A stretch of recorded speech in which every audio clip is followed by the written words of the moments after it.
Ito naman, yung ma-advise ko ba na magtrabaho sa Japan bilang programmer o web programmer dito.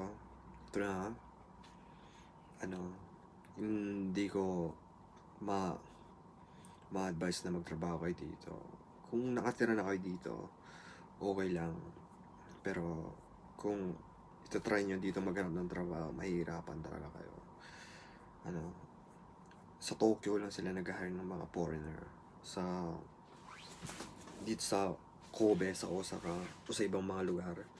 Depende sa company kung ano sila, nag-hire sila. Hindi kayo makakahanap sa ibang lugar. Bilang na sa Tokyo. Tokyo lang kayo makakahanap ng trabaho. Yung sa akin naman, nakahanap ako ng trabaho kasi nakatira na ako dito, nakapagsalita ako, nakakabasa ako, ayun. Kaya ako nakahanap ng trabaho dito. Pero mahirap din. Kung sa Tokyo, bakit ang pangit sa Tokyo? Ito na, super mahal ng doon. Titira kayo doon, di ba? Lahat ng gagastos niyo sa sahod niyo, maano lang sa titira kayo sa Tokyo. Hindi yun ang pangit. Hindi, kung magtatrabaho kayo dito para na sa pera, hindi pwede. Hindi ko pwede ma-advise na magtrabaho kayo dito. Kung magtatrabaho sa ibang bansa, doon lang kayo sa Amerika, sa Canada, sa ibang lugar. Iba sila, ang pangit dito. Pwede ka lang bayaran ng super liit na sahod mo dito. Tapos ang mahal pa ng kung sa Tokyo yun kaya marami nag-hire sila, pwede kang magtrabaho, ayun yun. Pero kung experience lang ang habol nyo o pera lang, hindi. Kung magano ka sa ibang lugar na lang sa Amerika, yun. Tsaka dapat marami silang mga rules sa company. May company na startup, pwede kayong pumasok doon kung nag-hire talaga sila ng experience. Kailangan mo na experience dito.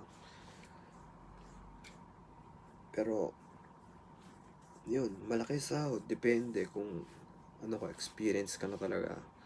Pwede kang 100 kalapad, 50 hanggang 100, depende yun Pero yun, pero hindi talaga pangit tumira sa Tokyo kasi hindi ka titira talaga sa Tokyo talaga. Doon ka sa ibang lugar. Tokyo ka magtatrabaho, magkukommute ka doon ng 1 hour. Sa umaga, super dami ng tao. Yun, may stress ka doon. Everyday yun Tapos Zangyo, at uwi ka. Ibig sabihin ng Zangyo, overtime, may stress ka, uwi ka lang, kakain. Ayun yun. Mas mag-aaral ka pa, may stress ka talaga. Yun mahirap. Hindi katulad sa ibang bansa sa Amerika na uwi kayo ng 6 yun, uwi na agad, 8 hours, uwi na. Hindi, dito kailangan tapusin yung work, depende sa company. Yun, kaya hindi ko magtrabaho dito. Mahirap pang kayo, may stress kayo, ayun. Basta kung nakakabasa naman kayo, nakakapagsalita, nakatira na kayo dito, pwede kang gumawa ng sarili mong company, mas yun, may chance. Pero hindi lahat ng tao may chance na depende kung start mo super ka na, may chance ka talaga. Kung papasok ka ngayon, mahihirapan. Ayun yun. Marami ba chance sa ibang lugar, pero ito lang experience ko talaga. Ayun lang experience ko.